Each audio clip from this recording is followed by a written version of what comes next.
দেশি বিদেশি চলচ্চিত্র নির্মাতা, সাংস্কৃতিক ব্যক্তিত্ব, আন্তর্জাতিক প্রতিনিধি ও গণমাধ্যম কর্মীদের অংশগ্রহণে উদ্বোধন হল ঢাকা আন্তর্জাতিক চলচ্চিত্র উৎসব 2026। 10 জানুয়ারি শুরু হওয়া এই উৎসব চলবে 18 জানুয়ারি পর্যন্ত। উদ্বোধনী দিনে জাতীয় জাদুঘরের 2টি অডিটোরিয়ামে একযোগে চলচ্চিত্র প্রদর্শনের আয়োজন করা হয়। মেইন অডিটোরিয়ামে উদ্বোধনী চলচ্চিত্র হিসেবে প্রদর্শিত হয় চেন শিয়াং পরিচালিত উ জিন ঝিলু। বাংলাদেশ ও চীনের সাংস্কৃতিক বন্ধনকে তুলে ধরতে জাতীয় জাদুঘরে চীনা চলচ্চিত্র ভিত্তিক একটি বিশেষ প্রদর্শনী কর্নার উদ্বোধন করা হয়। পাশাপাশি জল তরঙ্গ থিয়েটার কোম্পানির থিয়েট্রিক্যাল পরিবেশনা দর্শকদের বাড়তি আকর্ষণ যোগ করে।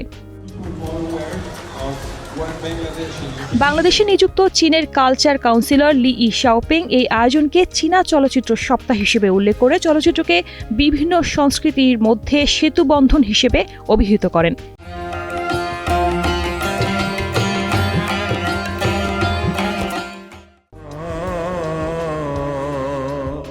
অন্তর্বর্তীকালীন সরকারের পরিবেশ, বন ও জলবায়ু পরিবর্তন, পানি সম্পদ ও তথ্য ও সম্প্রচার বিষয়ক উপদেষ্টা সৈয়দা রিজওয়ানা হাসান পরিবেশ সচেতনতা গড়ে তুলতে চলচ্চিত্রের ভূমিকার উপর গুরুত্ব দেন। এবছর উৎসবে 91টি দেশের 245টি চলচ্চিত্র প্রদর্শিত হবে।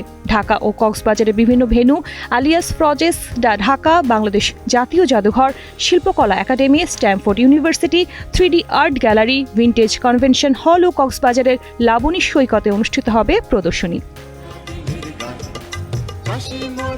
উষ্ণ ও প্রাণবন্ত পরিবেশে শেষ হয় উদ্বোধনী অনুষ্ঠান, যা উৎসবের আগাম দিনগুলোর জন্য এক অনুপ্রেরণাদায়ী সূচক এনে দিয়েছে এবং বাংলাদেশি দর্শকদের কাছে বিশ্ব চলচ্চিত্রকে আরও কাছাকাছি করে তুলেছে। শালীন সুমি, কালের কণ্ঠ।